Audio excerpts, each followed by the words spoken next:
ubwami bw'umwamikazi Elizabeth wa kabiri bwaranzwe n'umurava ukomeye mu nshingano ndetse no kwitangira ingoma ye n'abaturage be.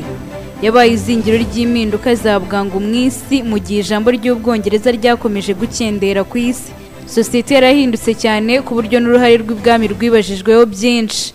Ubu ikiri kuvugwa ku isi yose ni urupfu rw'umwamikazi w'Ubwongereza Elizabeth wa kabiri. Ese ni iki cyaranze amateka y'ubuzima bwe igihe cyose yabayeho ari umwamikazi? Ni iki yakoze gituma isi yose imwiyumvamo yapfa isi igashegeshwa n'urupfu rwe? Njye nitwa Kamariza Agnes. Aka kazi ni wo muhamagaro wanjye. Elizabeth Alexandra Mary Windsor yavutse tariki ya 21 z'ukwezi kwa kane mu mwaka w'1926. Elizabeth na murumuna we Margaret Rose bavutse mu mwaka w'1930 bigishirijwe iwabo mu rugo aho bari bakunzwe cyane n'umuryango wabo. Elizabeth n'umuvandimwe we Margaret Rose bavutse mu 1930 bigishirijwe mu rugo banarerwa mu muryango urimo urukundo. Yahoraga hafi cyane ya se na sekuru George wa gatanu. Bivugwa ko yerekanye ububasha bwo kugira inshingano akiri muto cyane. Winston Churchill wabaye minisitiri w'intebe yaje kuvuga ko Elizabeth yari afite umwuka w'ubuyobozi udasanzwe mu bwana bwe. Afite imyaka 6 gusa, Elizabeth yabwiye umuntu wamwigishaga kugendera ku ifarashi ko yifuza kuba umugore wo mu giturage ufite amafarashi menshi ndetse n'imbwa. Nubwo bwose atagiye kwigira ku ishuri nk'abandi bana, Elizabeth yerekanye ko afite ubushobozi bwo kwiga indimi no kwiga amateka ndetse n'itegeko nshinga. Bamushyiriyeho itsinda ridasanzwe ry'abakobwa b'abagide kugira ngo abashe gusabana n'abakobwa bo mu kigero cye. Umwami George wa kane amaze gutanga mu 1936 umuhungu we mukuru witwaga David yahise amusimbura afata izina rya David wa karindwi. Ariko kuko byari bimukomereye cyane kugira ngo umugore we William Simpson wari waratandukanye n'abagabo bashakanye inshuro ebyiri abashe kugirirwa icyizere mu Bwongereza kubera impamvu za politike n'idini, yamaze ku ngoma gusa umwaka umwe kuko yahise yegura. Se wa Elizabeth, Duke wa York, yahise aba umwami afata izina rya George wa gatanu nubwo asa n'utari ubishishikariye cyane. Nyuma y'intambara ya kabiri y'isi yose, Elizabeth yahuye n'ingorane zitari nke kugira ngo icyifuzo cye cyo gusezerana n'igikomangoma Philip gishyirwe mu bikorwa. Umwamikazi George wa gatanu yabonaga umukobwa we Elizabeth akiri muto cyane kandi n'igikomangoma Philip hari bamwe batari bamwishimiye, nubwo bwose yari yararwanya intambara ya kabiri y'isi. Mu 1939 igikomangomakazi yaherekeje umwami w'umwamikazi ku ishuri ry'ingabo zo muri Mazi Dartmouth. Philip yasabye bene wabo b'ibwami igihe yari mu kiruhuko mu ishuri ry'ingabo z'amazi, kandi mu 1944 igihe yari afite imyaka 18, Elizabeth byagaragaraga ko ari mu rukundo nawe. Yashyize amafoto ye mu cyumba cye banandikirana amabaruwa. Igikomangomakazi yagiye ku ishuri ryigisha abafasha b'ingabo zirwanira ku butaka Auxiliary Territory Service. Hafi y'irangira ry'intambara yiga gutwara imodoka no gukanika igikamyo. Ku munsi wo kwibuka intsinzi y'intambara ya kabiri y'isi izwi nka VE Day, yari kumwe n'umuryango w'ibwami mu ngoro iri i Buckingham, mu gihe ibihumbi by'abantu bari bateranye bibuka irangira ry'intambara mu Burayi. Nyuma y'intambara ubushake bwe bwo kurongorwa n'igikomangoma Philip bwahuye n'inzitizi nyinshi. Umwami ntiyari yishimiye kubura umukobwa we, kandi Philip nawe yari afite imbogamizi z'ubwami, bamubonaga nk'umuntu ufite ibisekuru mu mahanga. Ariko ubushake bwabo bwaraganje, ndetse ku itariki ya 20 z'ukwa 11 mu 1947 bashyingiraniwe i Westminster Abbey. Philip wahinduriye izina akitwa Duke Edinburgh yagumye mu ngabo zirwanira mu mazi, nibura mu gihe gito aho yari mu kazi i Malta. Byasobanuraga ko urugo rwabo rwashoboraga kwishimira ubuzima busanzwe. Umwana w'imfura wabo Charles cyangwa Charles yavutse muri 1948, akurikirwa na mujiki we Anne wavutse muri 1950. Ariko rero umwami George wa gatanu kubera umunaniro ukabije yatewe n'imyaka igihugu cyamaze kiri mu ntambara. Yari ameze nabi cyane kubera indwara ya kanseri y'ibihaha yatewe n'imyaka myinshi yamaze anywa itabi ryinshi. Mu kwezi kwa mbere mu 1952 Elizabeth wari ufite icyo gihe imyaka 25 we n'umugabo w'igikomangoma Philip bahagarariye umwami mu rugendo mu mahanga. Umwami nubwo bwose abaganga bari baramubujije kugira hajya, yarabaherekeje abageza ku kibuga cy'indege. Niyo nshuro ya nyuma Elizabeth yabonye se ari muzima. Elizabeth inkuru y'urupfu rwa se yayumviye muri Kenya, maze itagaruka igitaraganya i Londres nk'umwamikazi mushya w'Ubwongereza. Niwe ubwe wasabye ashimitse ko iyimikwa rye mu mwaka w'1953 rinyuzwa kuri televiziyo. Iyimikwa rye ni irya mbere ryabaye rinyuze kuri televiziyo mu Bwongereza. Nubwo Minisitiri w'Intebe Winston Churchill atarabishyigikiye, iyimikwa rye mu kwezi kwa gatandatu mu 1953 ryacishijwe kuri televiziyo.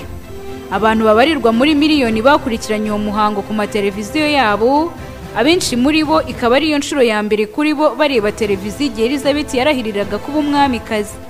Mu gihe Ubwongereza bwari bukiri mu bihe byo kwizirika umukanda nyuma y'intambara, abanyamakuru babonye iyimikwa ry'umuseke w'ibihe bishya bya Elizabeth. Intambara ya kabiri y'isi yatumye ijambo ry'ubutegetsi bwa cyami y'Ubwongereza rigabanuka, kandi mu gihe umwamikazi mushya yatangiraga urugendo rwe rurerure mu bihugu byari byibumbiye mu muryango wa Commonwealth w'ibihugu byahoze bikoronijwe n'Ubwongereza mu kwezi kwa 10 mu 1953. Byinshi mu bihugu byari mu maboko y'Ubwongereza birimo n'Ubuhinde byari byarabonye ubwigenge. Elizabeth yabaye umuntu wa mbere w'ibwami wasuye Australia na New Zealand. Bivugwa kugereranyije 3/4 by'Abanya-Australia baje kureba uyu mwamikazi. Mu myaka y'1950 ibindi bihugu byatangiye kumanura ibendera byarangaga Ubwongereza ndetse no kujya mu muryango wa Commonwealth biza guhinduka umuryango wo kujyamo ku bushake. Abanyapolitike benshi bumvishe ko umuryango mushya wa Commonwealth wari guhangana n'umuryango w'ibihugu byibumbiye mu Burayi, ndetse ku rugero rumwe politike z'Ubwongereza zagiye ku murongo utandukanye n'uyu mugabane.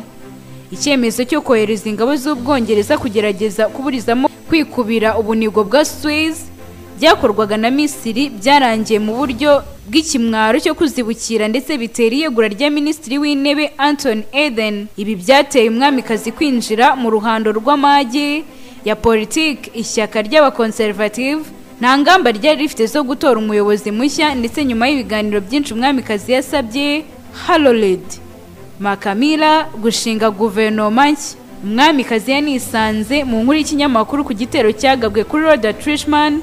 Mu nkuru yavuze ko ingoro ye yari ibiri imbere cyane, akanashinja umwamikazi katashoboraga kuvuga ijambo ryoroshye atifashishije inyandiko.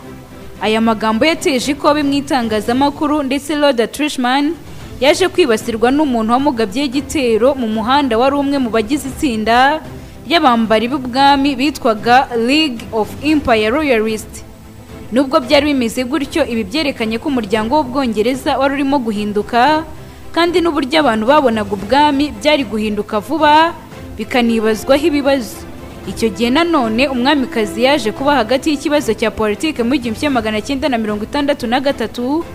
Harold Macmillan yegura ku mwanya wa Minisitiri w'Intebe kubera ko ishyaka ry'Abaconservative ryari ritarabona uburyo bwo guhitamo umuyobozi mushya. Umwamikazi yakurikije inama ashyiraho Heir of Home mu mwanya we. Byari ibihe bitoroshye ku mwamikazi Elizabeth wa kabiri. Umwamikazi yarakomeye cyane ku burenganzira bwe bwo kumenyeshwa gutanga inama, ariko ntiyigeze ashaka kurenza aho ngaho. Iyo niyo nshuro ya nyuma yashyizwe muri uwo mwanya.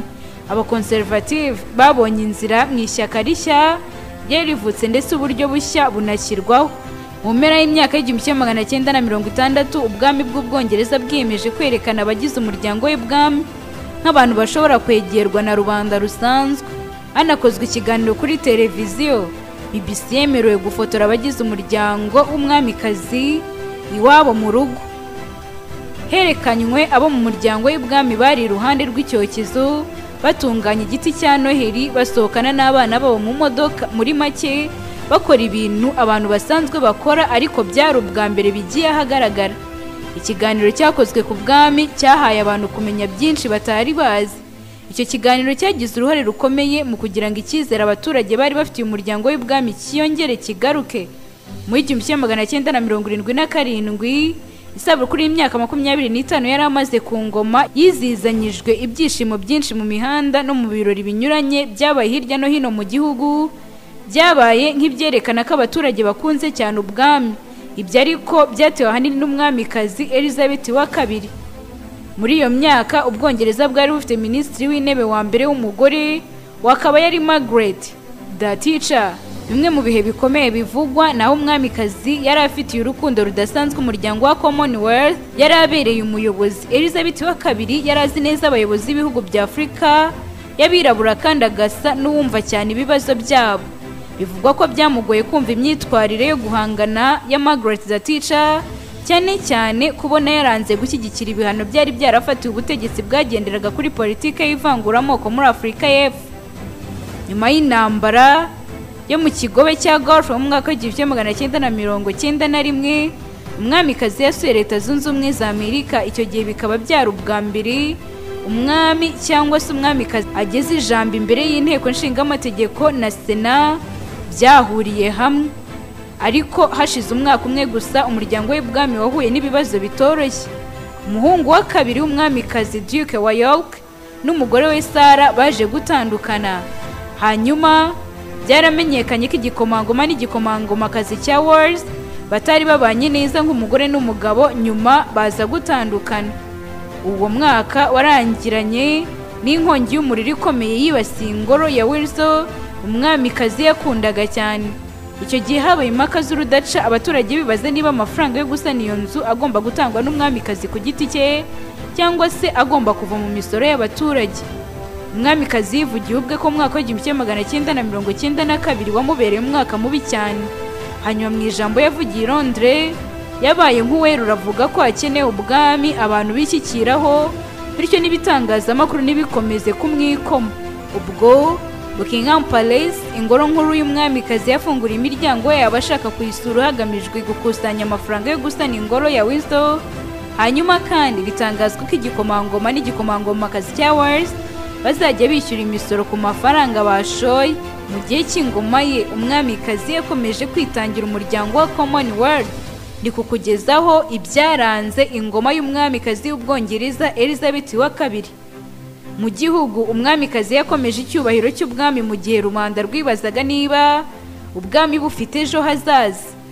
Ubwami bwahinze umushyitsi kandi n'umwamikazi ku giti cye anengwa cyane ku buryo budasanzwe nyuma y'urupfu rw'igikomangomakazi Diana wahitanywe n'impanuka y'imodoka i Paris mu mwaka w'1997.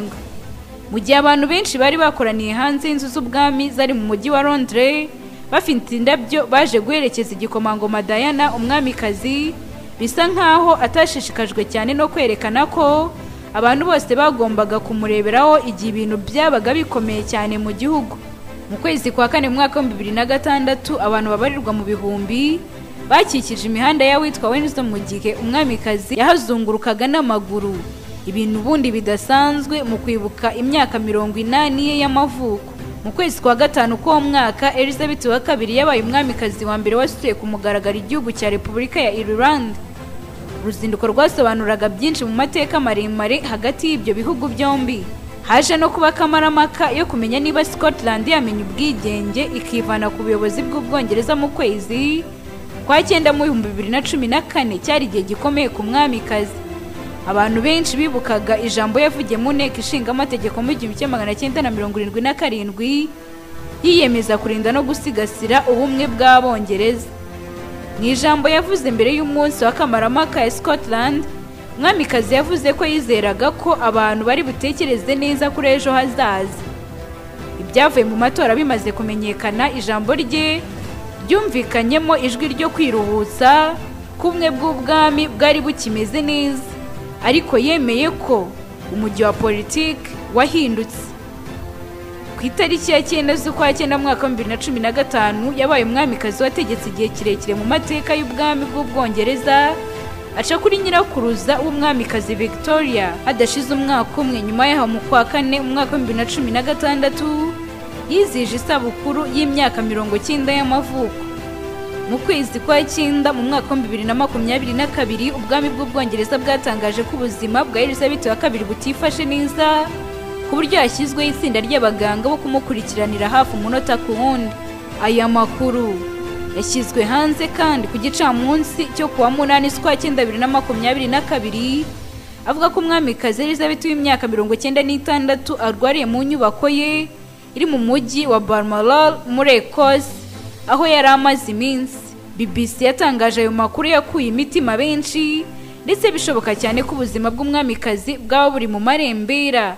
Igikomangoma Charles n'umugore bahise berekeza muri Ecosse aho umwamikazi yari arwariye mu gihe n'abandi bagize umuryango w'ibwami barimo igikomangoma Harry n'umufasha we Meghan bafashe indege iva muri Leta Zunze Ubumwe za Amerika bagana mu Bwongereza. Harashize iminsi hari ibihuha by'uko umwamikazi atakibasha kugenda ndetse ko ashobora kuba yaranikubise hasi. Tariki ya 7 z'ukwezi kwa cyenda umwaka wa 2022 yagaragaye ahagaze mu ngoro ya Balmoral afite inkoni aseka ubwo yakiraga Minisitiri w'Intebe mushya w'Ubwongereza Liz Truss. Minisitiri w'Intebe Truss abinyujije kuri Twitter yavuze ko igihugu cyose gihangayikishijwe n'ubuzima bw'umwamikazi amwifuriza gukira vuba. Abandi bayobozi bakomeye hirya no hino ku isi nabo bakomeje kohereza ubutumwa bwifuriza umwamikazi Elizabeth wa kabiri gukira vuba. Mu Bwongereza imbere Elizabeth wa kabiri amaze kubona ba Minisitiri w'Intebe 15 mu gihe ba papa 6 bahawe inshingano ari umwamikazi. Umwamikazi w'Ubwongereza Elizabeth wa kabiri akaba yaratanze ku mugoroba wa kwa 8 z'ukwezi kwa cyenda umwaka wa 2022. Ibyo ni muri bike by'ingenzi byaranze amateka y'ingoma ye. Gushimiye ko wanije umwanya ukantega amatwi. Nge nitwa Kamariza Agnes.